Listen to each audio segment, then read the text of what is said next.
Warning, today's episode contains spoilers for 28 Years Later, the latest edition in the 28 Later franchise by Danny Boyle.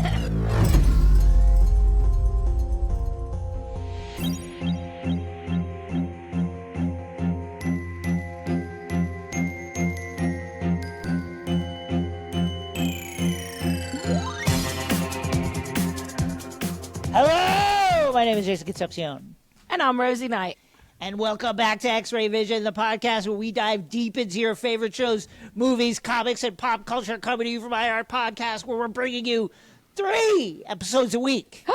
Plus news. In today's episode, the Scream Queens, Carmen and Joelle, are joining us for our roundtable discussion of 28 Years Later. Joelle and Carmen, how are you doing? Doing good. Glad to be here. Fabulous. Yes. Very excited to talk to you about this.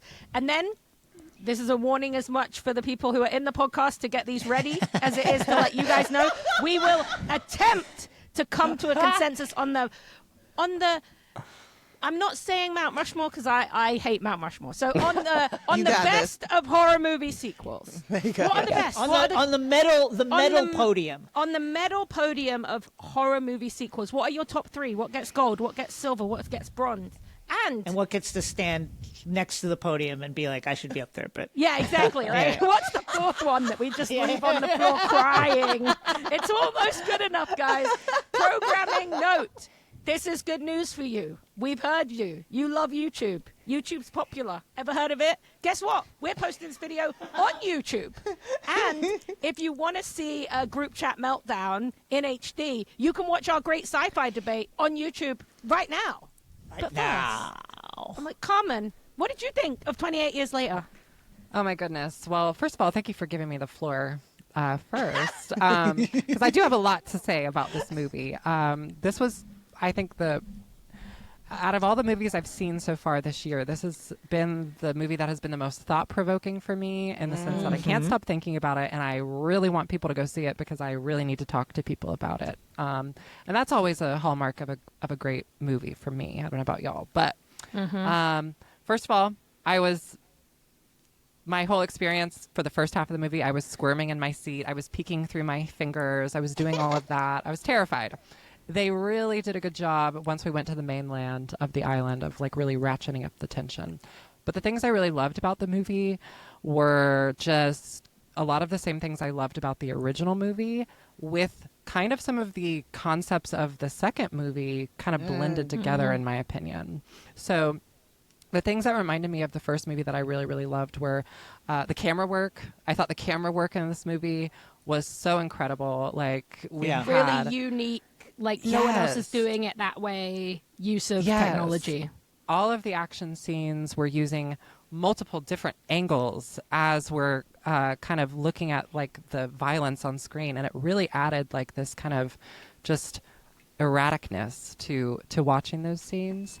And also the soundtrack. I really, really loved the soundtrack again. I didn't love By the soundtrack. Young Fathers. Yes, and I didn't, love the soundtrack as much in the second film, but in this movie, it really felt like they had done like a return to form here, One of the things that I really thought was cool about the soundtrack and sound design was that when our characters are relaxing and they're not under any danger, you can still hear in the distance, there's like these screaming and groaning and like this creepy feeling that is like ratcheting up the tension. Now, I have to say, like, for me, the reason I enjoyed the second movie, as we discussed, a little bit more than the first movie is because of the kind of twisted family dynamic that the second movie brought in. And they used the dad in a way that I thought was really effective. The series hates dads. I know. This is a bad dad movie franchise. It is a bad dad movie franchise. Well, except for the first one where we get a really good dad who dies horrifically. Yes, it's all about bad dads. Yeah, but it's almost like once the Brendan Gleeson character dies because of the lies that are being told about that location and the kind of good dads. Military, paternal, kind of toxic masculinity there. After that, everything is bad dads, toxic masculinity. It's very interesting. Yes, and so I think for me the movies really thrive when there's a bad dad kind of going on, you know?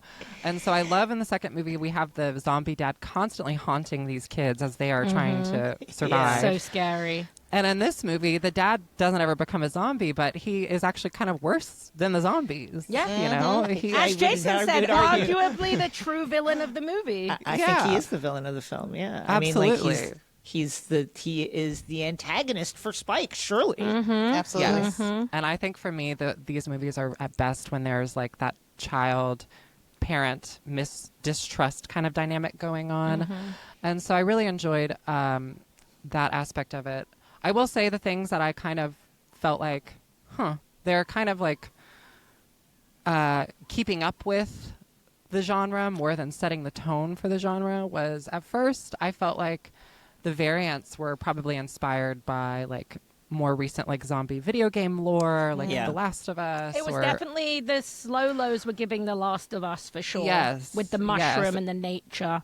Right. And even the alphas reminded me of like just that whole kind of pack thing. But there's a lot I can say about this movie, but I really fucking loved it. And I want to see it again.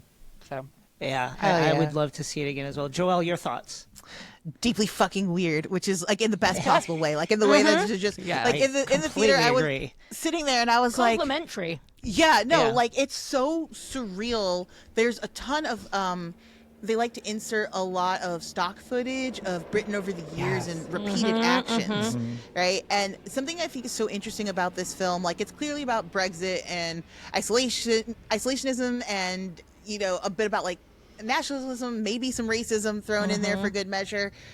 But they're also making like these very interesting statements about time and the things that are ingrained within our cultures that hook us, and also about how we take sweet, lovely boys and turn them into horrible people, and like how do you combat against that if you're a young man right now actively trying to engage in the world? How do you fight back against this ingrained culture? And I was so incredibly moved by these statements, and I loved how strange and weird it was. You know, to Carmen's point about the cameras, you know, in rewatching the previous films, like if you think about the first film being like very surveillance statey, you get a lot of like high angles on people walking these deserted And streets. it was like the early days of having the kind of CCTV that could track you for miles, like we all have now. 100%. And then in the second one, it's so military heavy that you're getting a lot of like helicopter sort Drone of more shots. like, a lot of scope shots in the second one. So you feel like you're constantly being targeted and there's always a weapon on you and you're sort of being hunted in that sense, which winds up being much more terrifying than the zombies. In this one, you spend so much time in nature that what you really sort of get the feeling of is like, oh, these are like other eyes staring back at me. And it's such a creepy, like subversive way to approach a series that has been really locked into technology. There's an absence of technology in here that makes this such an interesting addition to the series, and sort of strips back into like almost like the core of like humanity. You know, if the first ones are sort of like our responses to situations, the third one asks is like, is this might actually just be who we are. And it's like devastating and beautiful. And then I'll just say, like, so clever, the pitfalls, like the obstacles. You know, every zombie movie has great obstacles you have to get through, like a house that's protecting you and then becomes like a trap. The gas station scene is going to stick with me forever. I loved it. Just the floating gas in the room, the way that becomes, you know, there are zombies outside, so they're trapped inside, but the gas is literally poisoning them. And it's just like, this is such a great, fun, imaginative sequence that deals in like real world consequences of like longevity. And I just think like the way they've built and expanded this world, I felt immediately connected to all of it. I loved this movie. I liked it so much. Yeah.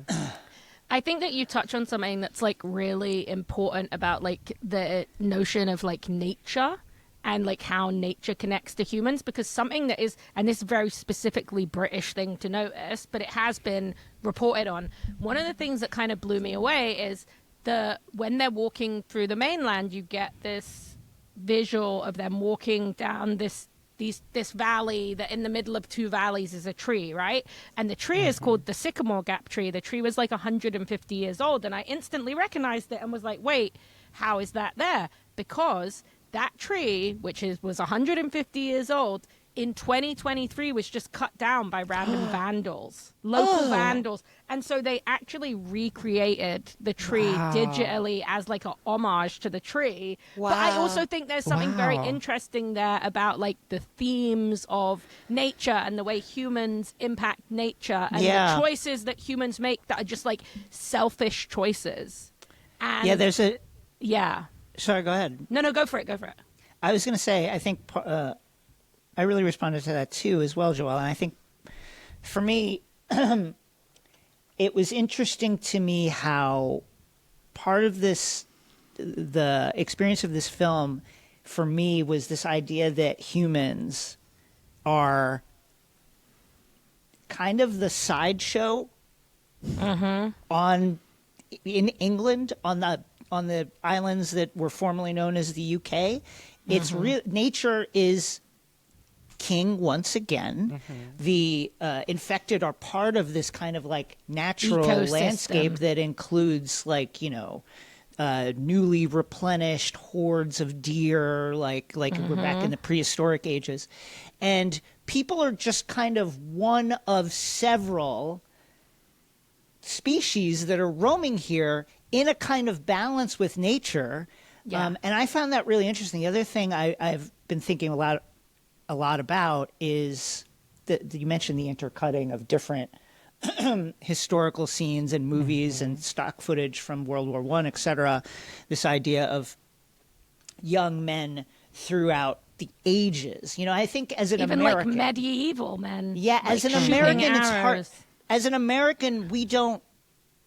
It's hard to engage with an idea of a history that goes back thousands of years, as history there does, and that kind of continuum of this visual of medieval soldiers, you know, shooting arrows at this oncoming, like rushing knights and cavalry, and the actual, like the historical idea of the longbow, the development of the longbow in England as this, you know, cutting edge weapon that helped them win, you know, many famous battles, particularly during the 100 Years' War, and then to see Spike and then the young men of this community being taught how to use this weapon that has been in, you know, now is back after 1,000 years.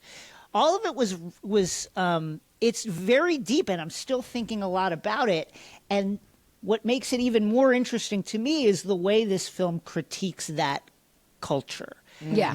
It's at once saying, okay, here's how we survived all these years, right? All these thousands of years, these many centuries. It's this kind of warlike face that we show people.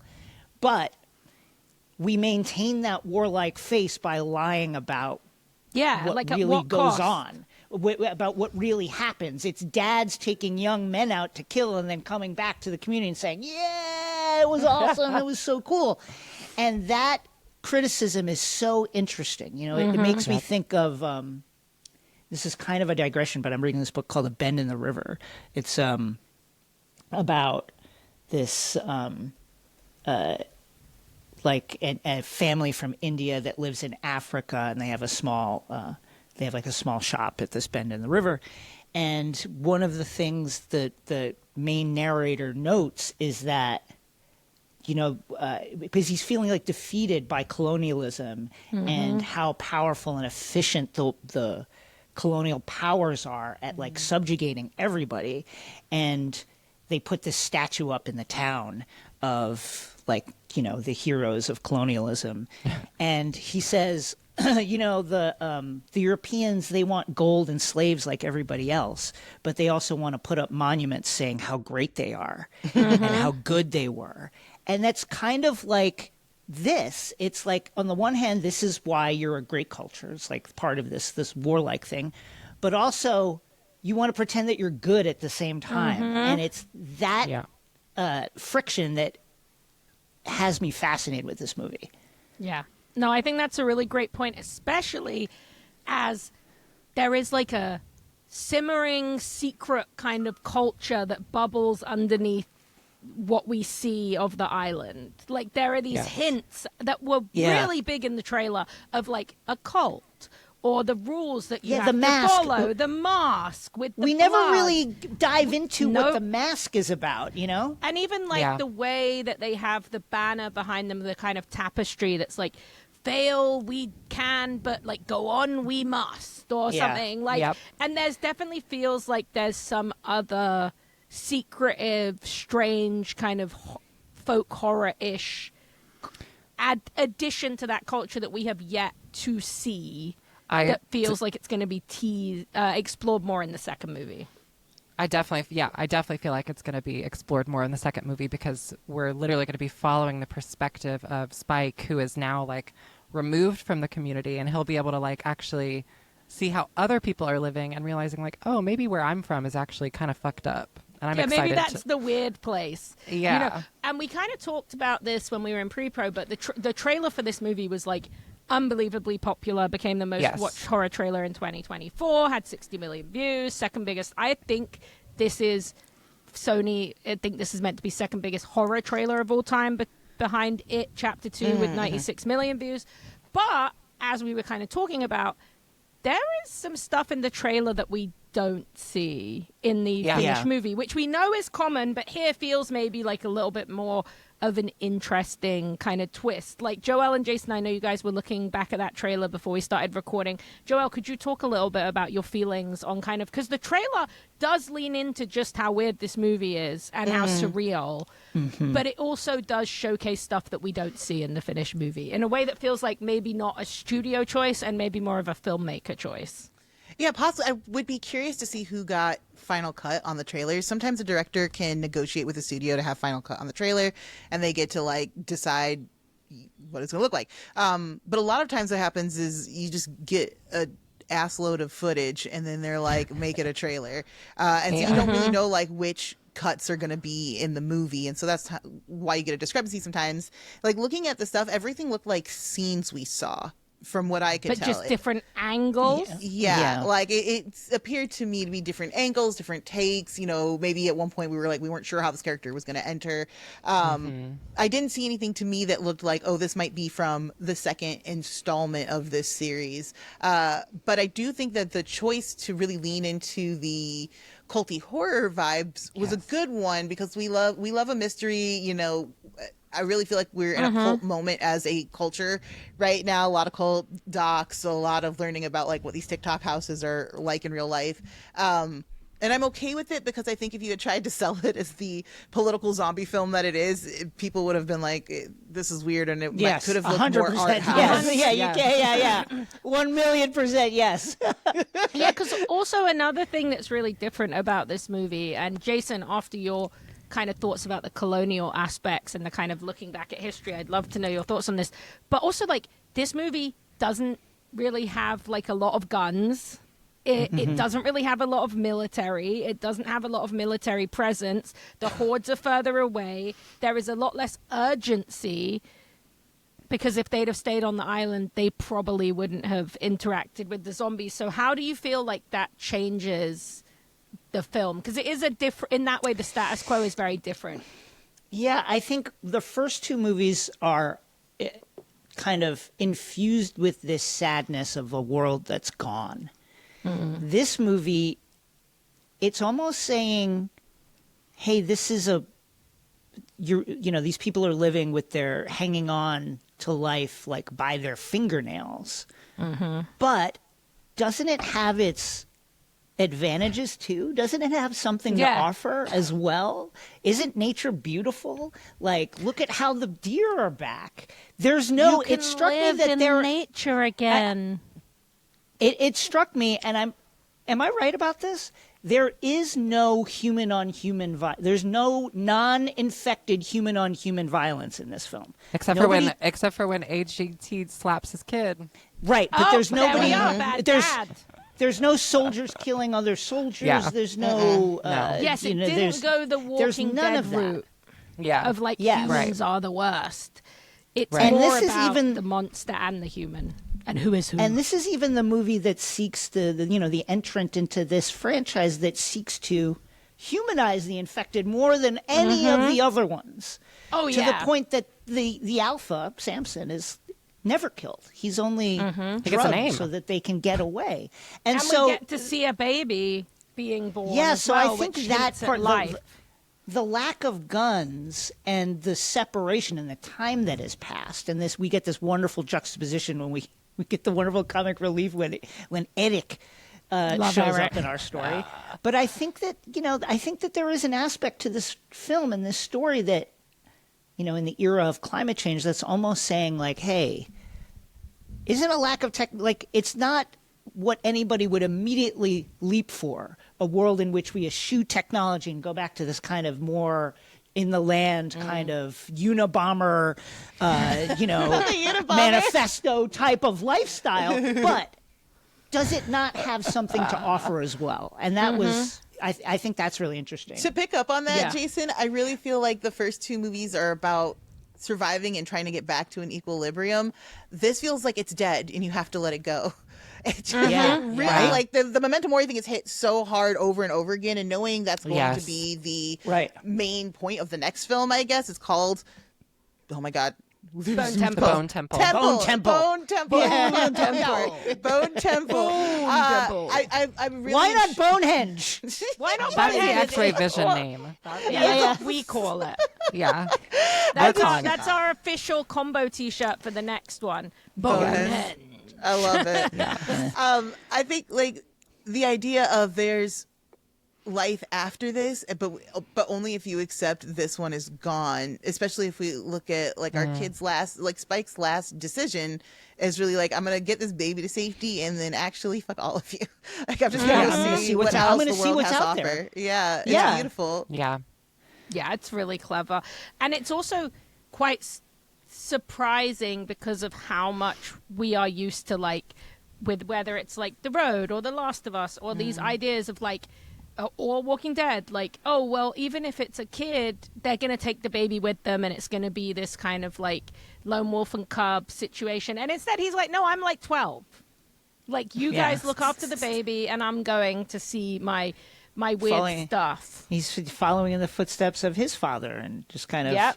abandoning Wandering the off. child that he Abandoning the became child. responsible.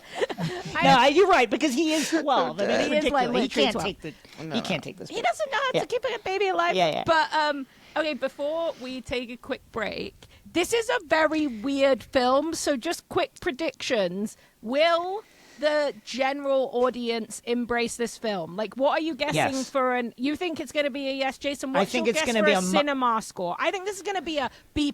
I think it's going to be high Cinema for a horror score movie. B+. I think it's going to be a cinema score A. Because I think the interesting parts of, as we mentioned, the kind of like interesting things to think about are so well layered under zombie action. Yeah. That Yes. they will not hinder anybody going to the cinema to see it. And I think it's been a great horror. We're in a great horror spring and horror summer. True. And I think there's nothing else like it in the movie theater. No. Yep. And that Definitely not. we've reached a point where the fans of the series who are adults will go see it, and you've got the younger horror generation that will be interested as well. And I think it's going to bang. I think it's Yeah. it's going to be. I'm gonna give- and I think it's been a decent sized hit for the summer. Okay, I'm going to be a cynic. I want everything Jason said to be true. I want this reality to come to fruition. I have a feeling it's going to do great the first week, and then people will be like, I don't get it, and be confused You by don't it. know if I the think, word of mouth will be there. yeah, because I think, Yeah. like, because it's strange, it might be hard for some people to connect to, but then also there's, I don't want to say a lack of violence overall. They hunt the zombies. They're there. There's some cool sequences, but it is not the bang bang shoot 'em up, run giant Yes, boards, that's blood true. everywhere. Yeah. Like vibes of the past too. It's different. I think in all of the best ways, and with keeping the tone and like affection that those other films had for the genre. Like, it's all still there, but it's displayed very differently. And I wonder if, like, your average Joe doesn't. I think the cinema nerd, if you're on like a letterbox sort of situation, I think that crew is going to be into it. But I'm worried that Gen Pop's going to be like, I don't get this weird arty film. Okay, do you think it could, how low do you think? I think it's good enough that the cinema score, the lowest it's going to get is going to be like a C. I don't think this is going to be like I would one be of those, shocked like, if it went below that. Yeah. That would be shocking. Yeah. Okay, Carmen, what do you think? I think it'll get a B. I feel pretty good about it. I've heard, people are really confused about the ending, but I do want to say, as the average, I'm so excited to talk about that. yeah, as the average cinema goer, person, I loved it. I had a lot of fun watching it. I didn't fully understand it until I started talking to you guys about it, because Jason knows a lot more about world history than I do. Rosie knows a lot more about UK history than I do. And so I think as an American who is kind of like not as tuned into those things as everyone else, some of that stuff went over my head. But then after I understood it, I was like, oh, this is like it's like, galaxy brain. I was like, whoa, like, this is amazing. So I think it's going to be one of those movies that might be like kind of like a B at first, but then over time people are really going to be like, wow, this is an amazing movie, because it is such an art house movie for a horror movie. And even if you don't understand what's going on, you can appreciate the kind of craftsmanship that went into making the movie, Well, let's talk a bit more about that after we go to a quick break from our sponsors, Hell Oil Company. And we're back. Okay. Let's talk about the cast in this, because incredible cast, first of all. So good. I was a little worried initially that I was like, is Jodie Comer just going to be sick in bed for this entire movie? It was worrisome. It was worrisome, right? And then that's absolutely not what the happens. case. And she becomes very central. Ass. Yeah. Kicks ass and becomes, kind of like the major emotional catalyst of this film. It's really through her life that we understand what this movie's about. What struck you about any of the performances in this? Let's start with you, Carmen. I'm amazed by the child actors in this Alfie. movie. I thought, yes, Alfie, is that the boy who plays Spike? Yeah, Alfie Alfie Williams. He's Alfie wonderful. Williams plays Spike. And I also thought even the opening scene, our cold open, with that room of little blonde kids that looked like they were from agree children. with you. They did a great job freaking I completely me out. agree. Yeah, they looked so authentically scared. The girl was like holding back her tears while she was like hearing what was going on. And so I was stunned by the child. I'm always, when child actors do an amazing job, I'm like, hell yeah. Like, good for you guys. Yeah, but that was the highlight for me. Joelle, what about you? Joelle? As we know, I am #1 Aaron Taylor Johnson stan. Let's have this conversation. And we were talking a little bit. So Danny was at our screening, and she had mentioned, like, she was looking at billboards, and she was like, it's so weird to me that, like, on the billboards you have Alex Garland and Danny Boyle, but not Jodie Comer or Aaron Taylor Johnson. Now, ATJ has had a string of not great movies that he is the lead in, which is a problem. But Big problem. I still think he's a household name. I think, like, your average parent is like, I remember Aaron Taylor Johnson. I know that kid. Yeah. To not put him on the poster at all. Now, No, the other thing but this is not, I don't think that is a reflection of either of those actors. I think it is a choice to play into the art house nature and this huge moment of these two big visionary British creators like working together again, and to put the focus on that rather than who is in the movie. I don't think it's a Jodie Comer issue or an Aaron Taylor Johnson or a Ray Fiennes issue. I think it's like a artistic choice to be like, hey, the artisans behind this movie are the people who are going to like be why you see the movie. Now, is that true? I think the cast should have got shout outs, but I think it's less about their quality and more about like a message that they were trying to put across. It's interesting. The creators, Especially if you think about, like, time on screen, they're pretty, like, the three adult leads share about an equal amount of time, so there really is no clear like lead other than Alfie, who's, you know, an unknown child actor. And so it does make sense to me. And it's kind of again, I keep saying it. I will keep saying it. I really think movies are back in a way that feels so tangible and real to me. I'm like the kids, like, you don't know what going to the movies. I sound like my father. Don't know what going to the movies used to be like. It's so freaking cool. Yes. To like, you would be there like 2 or 3 times a week. You have your like weekend warriors, like. Just going to the movies used to be the it thing. And so, like, I love this idea of us continuing to celebrate creators all like an early 90s sort of resurgence of indie film. And I think given the state of the film industry, like, that's where a lot of people have been predicting it's going to go, is that we're going to come back to these, like, smaller, like, artist-driven film projects. So that's exciting. But on the actor front, listen... Aaron Taylor playing a bad dad, I thought would end it for me. It didn't. I was still into it. I was like, wow, this is crazy. Still hot as hell. And he did such a good job. so Like, I was fun. really moved by this performance that he gave. It's so, it's just so like tense and then out of control and Yeah, sort of it is. veering back and Yeah. forth Yeah. between those.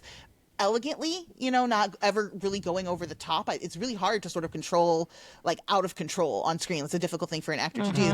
And then for Jodie, darling Jodie, like, best, like, awesome, like, being out of your mind and so convincingly, and then coming back and also doing these like really like intense like fight scene, which is not like a challenging sequence like we're used to, but in the way of like, you guys, fake fighting is hard. Like, trying to convincingly throw a person's head into a wall, it's really challenging. And she just gives it 100 and always lands.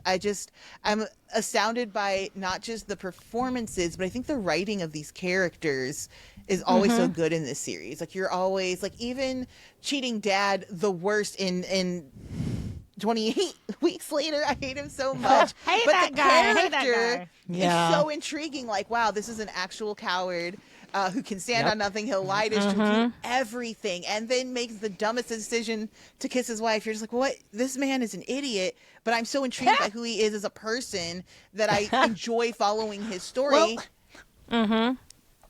Let's. Okay.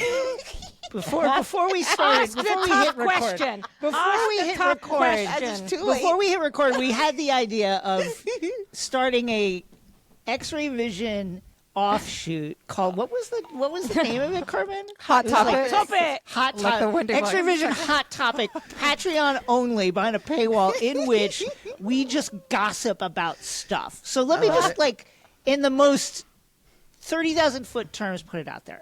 First of all, I agree with you. ATJ, like, why he's not a star is fascinating. Like, Yes, I agree. super handsome guy, incredible actor. Yes. Like, this is a Crazy tough, range.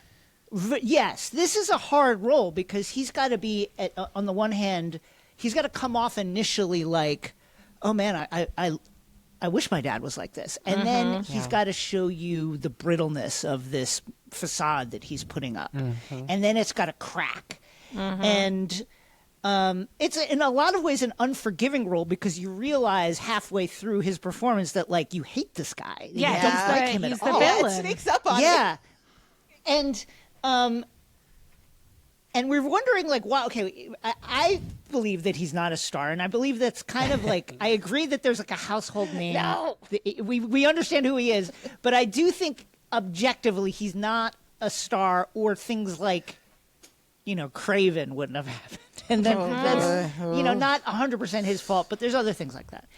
And it struck me that I think part of the missing ingredient is, and we talked about this before the mics went on, you look at an actor who's this talented, who's this good looking, it is so notable to me that he does not have a role in his resume in which he falls in love with the co-star, with the other character in the story, or they fall in love with him.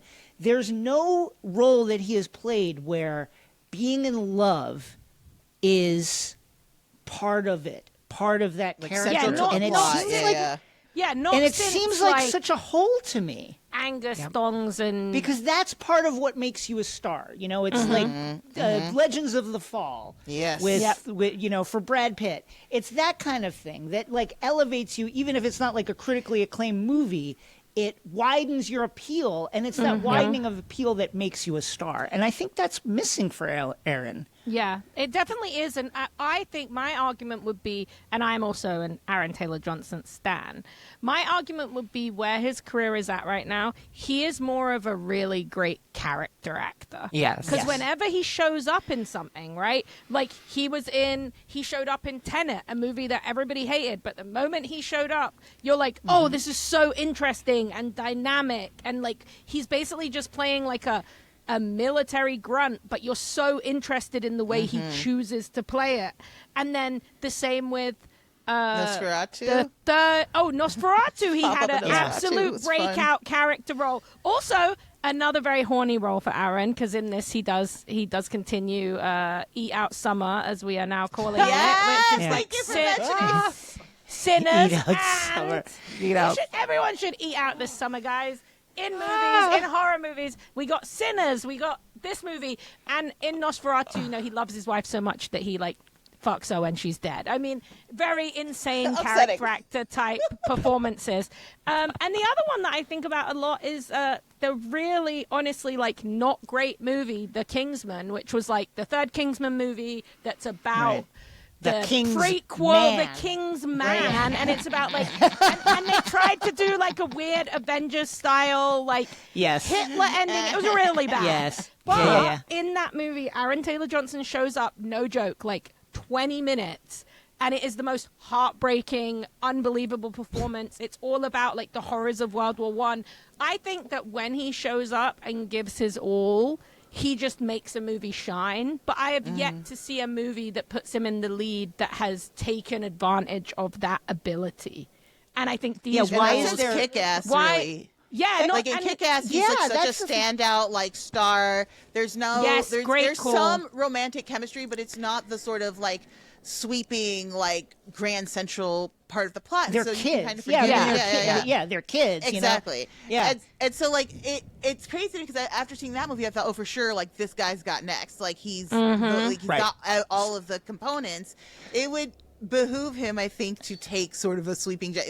We do have Anna Karenina, but that movie's not great, and for whatever reason, that's like him a and very Keira Knightley are not specific. sparking. They do not have a lot of chemistry, and also it's a very specific like. Joe Wright was really in his like, you know, conceptual bag in that moment. Like, it's not necessarily about that. Aaron Taylor Johnson in a rom-com. Why haven't I seen it? It seems like it would make so much sense. Apart from when he was his whole career began with Angus thongs and full frontal snogging, where he was the lead romantic lead. I love that. It was based on an English book. Shocked. let me just throw something at you. Normal People, but it starred Aaron Taylor Johnson. Oh. I'm unwell. You know, like, where is that? And is that not the role that made us think, oh my God, there's some juice, right? Okay, because I'm saying, if Aaron Taylor Johnson is in Normal People, and then Aaron Taylor Johnson gets cast in Gladiator 2, we might have been having a different discussion about Gladiator 2. What might have been? What might have to been? me, I'm like, where's that? Where's the Normal People? And we are in this kind of era of like, there's a lot of romance fiction. Yeah. There's a lot of romance like it's kind of a great period for romance and in a sexiness. way that it hasn't before. In a way. So that's where's that like story not for this throwaway. like incredibly good-looking guy? It's a mystery to me. What about Calvin Aaron Taylor Pitchett. Johnson and Baby Girl?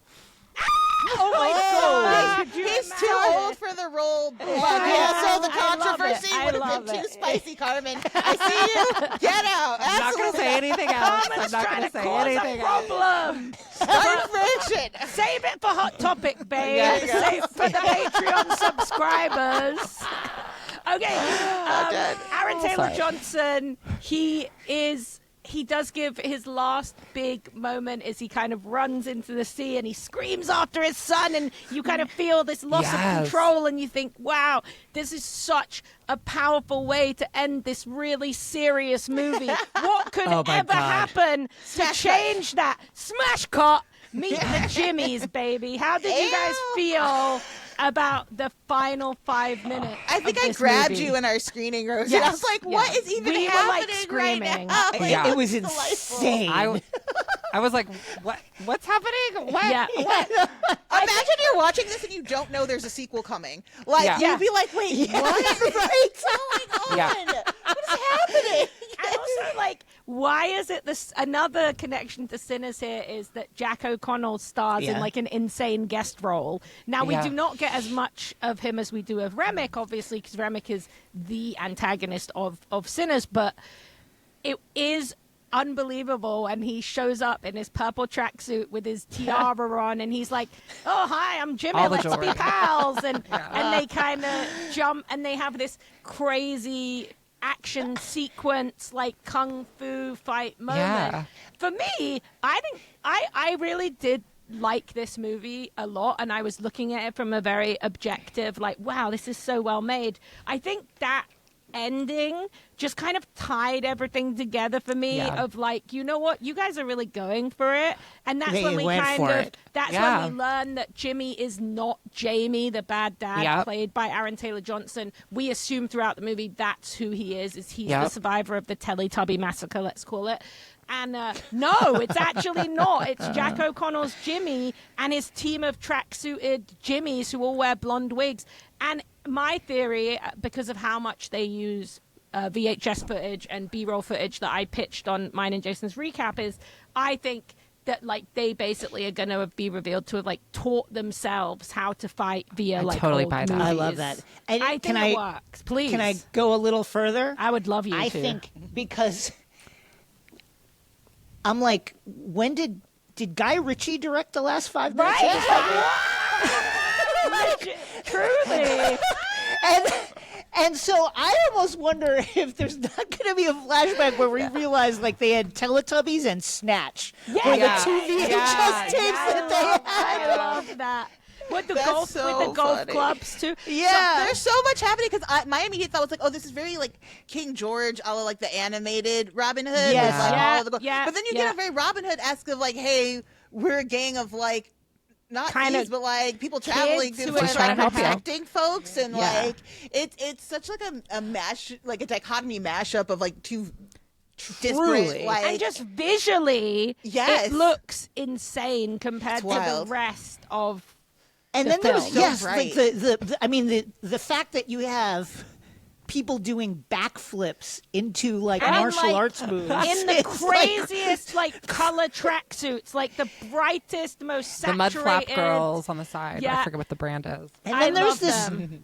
there's this like introduction too of Jimmy's exaggerated kind of posh persona Yeah. where I'm Sir Jimmy. Like, let's I'm be Sir Jimmy, pals. and he asks, very politely, well, there's too many now coming. Is it all right if we step in? And just like asks Spike, hey, can we get involved in the fight? Like, it is so weird. I It's do wonder. very Knights Joelle, of the to your- Round Table Yes. kind of thing. King too. Arthur Like, kind yeah, of- very- to your Gen Pop Yes, question, yes. I do wonder how Gen Pop will take this because it is a hard left turn. Yeah. It really. I think for some people, it's gonna like ruin the movie. But That's what I've been hearing. I feel like one. I'm gonna reveal, and just kind of a light trigger warning here because this person was just so evil in real life. But I'm gonna reveal the dark influence on this that I think makes it fit deeply into the thing. There was a guy who was a very famous kids TV presenter in England called Jimmy Savile, who wore a tracksuit like that, who had blonde hair, who was one of the most abhorrent humans who's ever lived, like a complete monster. Don't Google it if you don't want to know. Google it if you do want to know. I'm not going to get into it anymore. But the fact that this character is called Jimmy, grew up in the early 2000s, wears the tracksuit. He had a show called Jim Will Fix It where he went around helping kids. That was kind of his guise. So I do think that on a British pop culture level, that is not an accident. So I wonder if in England it will give people that kind of unsettling feeling. For me, I didn't read that like when I watched the movie. I was just loving how weird it was. But afterwards I was like, okay, there's no way Sir Jimmy Savile was knighted. Right. I don't think there's any way that this is not some kind of, again, like another weird dark reflection about TV and movies and how they raise us, and also like what's better without technology, or what don't they know. There's articles about this too, Rosie. Yeah, I'm not surprised. And I think, if I'm not mistaken, in 2002, they would not have known the truth of Jimmy Savile. That's the other thing. So it hadn't, I don't think it had broken yet. So they could have grown up thinking that this guy is like a good person, and that like is something they remember from being kids. So I think there's like a lot of extra layers to it, which I'm hoping, at least in international markets or in English markets, or maybe, I don't know, maybe the TikTok kids who love true crime, who kind of combo that with horror. Maybe there's a world where once it's explored, it hits people a little deeper. But it is like, I do not blame the people I've seen on IMDb or Letterboxd who are like, what the fuck was the last 5 minutes? Like, I don't want to see the next movie now. But I think that I think it's creepy on many levels and could hint at many different versions of kind of like where the story goes next. I thought the way that they... sorry, go ahead. I was going to say, I thought it was really cool the way that they hinted at Jimmy throughout the movie. We see Jimmy written on the back of the person that has been hung up inside the house. Yep. We see, it says on one of the barns from one of the area, Jimmy comes from the clouds or something like that. And once... Even though I had no idea what the fuck was going on, I was like, "Oh, this is so cool!" They tied it all in. That was the thing as well, because also when the dad, Aaron Taylor Johnson's Jamie, and our kid Spike are like going through, you saw that the house had Jimmy scraped on the side as well. So like you were like, well, that's the reason he knows, because obviously when he was younger, he would come here, and but it's not him, and I'm very excited to see how that specifically lands, because I also, like, for someone who is, less of a Gem Pop viewer and more of like a weird B-movie viewer, I actually think the end kind of sells it more and will make people like intrigued. So how intrigued are we going forward to 28 years later, Bone Temple? Like, how excited are you for that, Jason? Oh, I'm very excited. I mean, I'm like you. I'm one of these letterbox coastal elites. Correct. Who I've watched 267 movies this year, baby. I don't do anything important. Who loves, nothing more than a huge swing in a movie, even if it doesn't land. Listen, I love big bucket of popcorn movies. We obviously love Marvel movies and comic book movies and some of the most popular stuff out there. And maybe because of that, I love when movies like this do something super, super weird. So very excited, super excited that Cillian Murphy's coming back. I wonder who else will come back from that original cast. Yes. And I'm really excited to see, again, this kind of Canterbury Tales like wandering through what this island is like now. I'm very excited for it. What about you, Joelle? I can't wait. Nia DaCosta is here, guys. Nia, I love love Nia DaCosta. She's here. I love the Candyman remake. I thought it was effing brilliant. Yes. I cannot It wait is to see brilliant. what she does with this, and especially given like where like the sharp turn sort of allows her to do whatever she wants artistically in her approach in the next one. It sort of really kicked open the door to be like, bring your sense of self to the page, and so I'm excited to see what she does with it.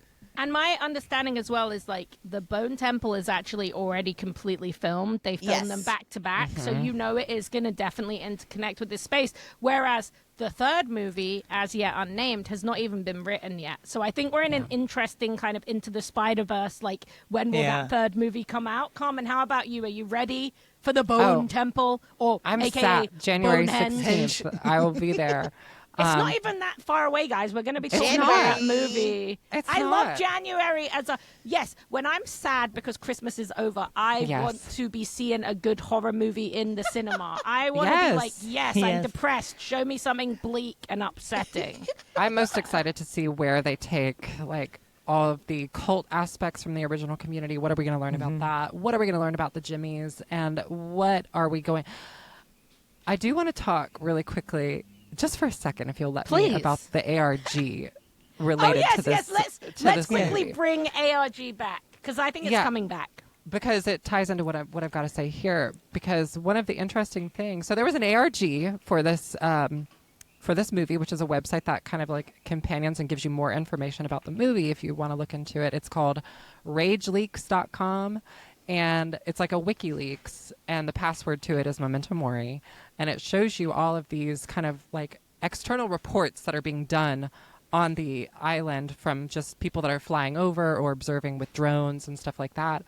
Apparently, the outside world has absolutely no idea what's going on the island of the former United Kingdom, which I'm very, very Interesting. interested to see how that ties in as well, because the website kind of gives you the hint that people are so fed up with the mystery that they have just started leaking information to the public.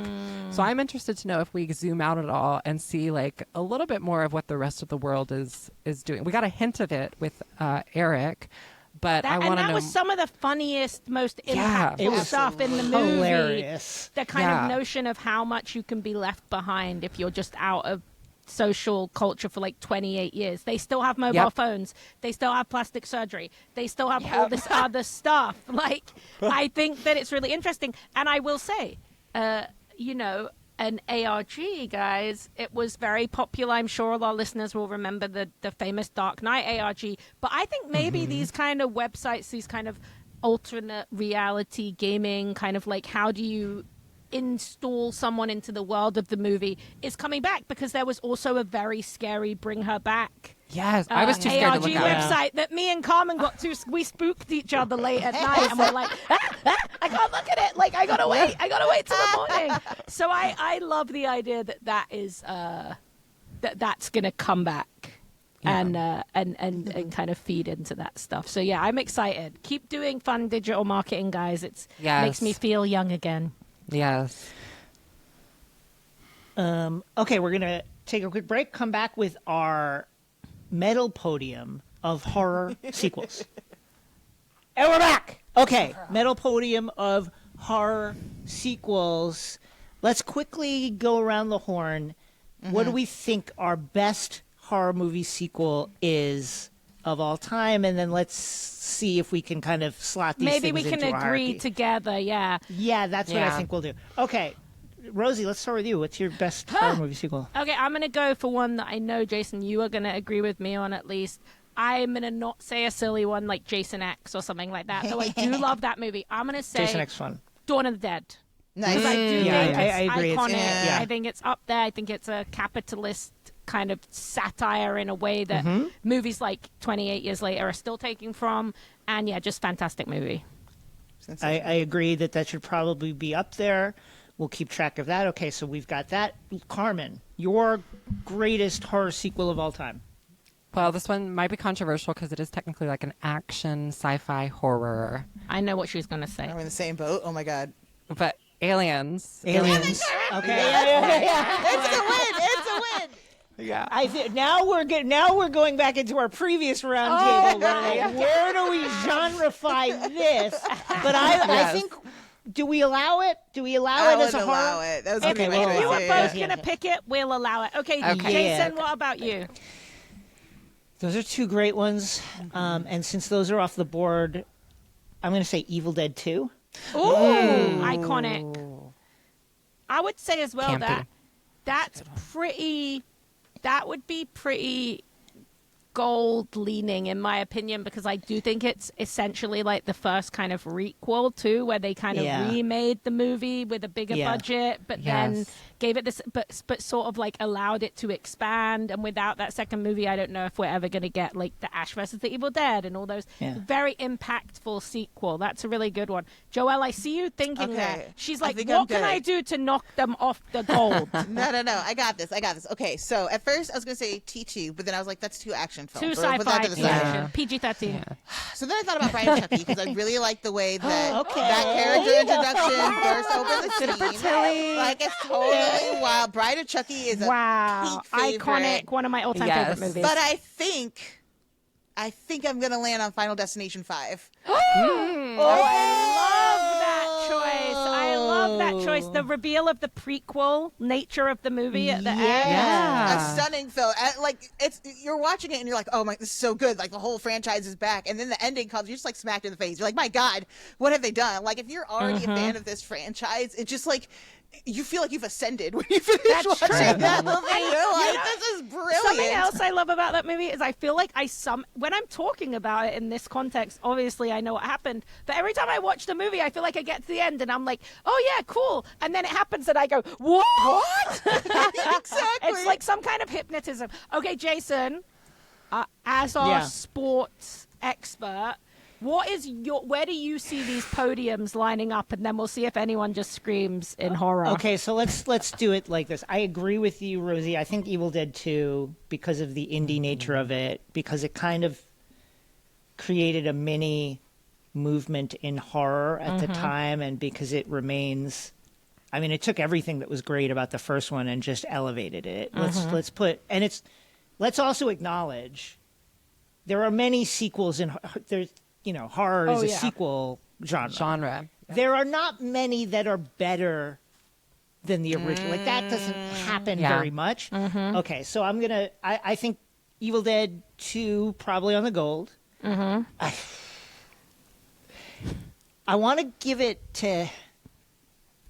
Here's the thing. Is Aliens enough of a horror I'm putting Aliens on the side crying. That's what I kind of agree, guys, because I feel like it's not horror enough to get all the way onto the podium. It's got at least 3 jump scares in it. That's okay. So does like the Haunted Mansion with Eddie Murphy. Right? Oh my God!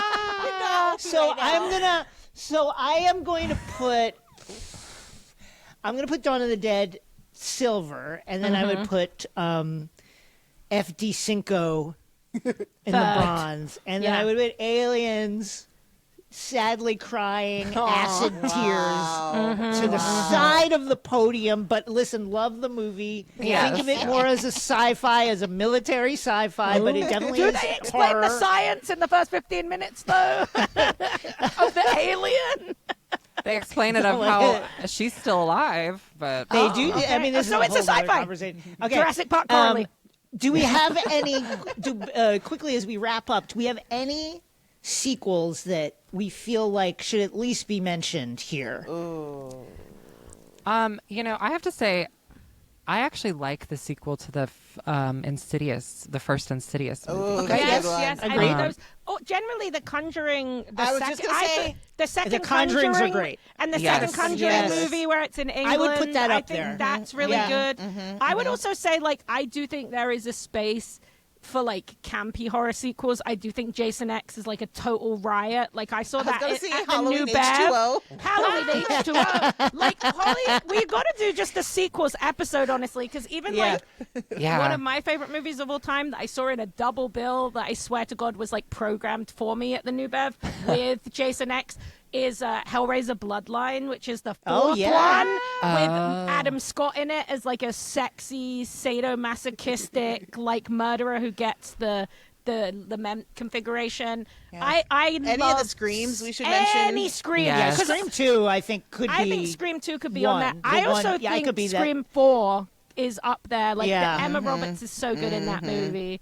Yeah, I mean, there's so many guys, but I think I like the chaos of the one that we've created. It's so let's just keep it gold. Evil Dead 2, fair, silver, I love of the Dead. Dawn of the Dead. Fantastic Classic. movie. Bronze, Final Destination 5. Yeah, what are you going to do about it? That's all. We like Final Scream Destination. Queens. It's good AF.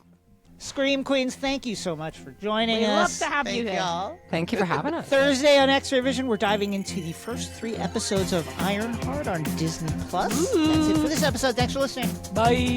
X-Ray Vision is hosted by Jason Concepcion And Rosie Knight. and is a production of iHeart Podcast. Our executive producers are Joelle Monique and Aaron Kaufman. Our supervising producer is Abu Zafar. Our producers are Carmen Laurent, Ian Johnson, and Bei Wang. Our theme song is by Brian Vasquez with alternate theme songs by Aaron Kaufman. Special thanks to Sol Rubin, Chris Lord, Kenny Goodman, and Heidi, our Discord moderator.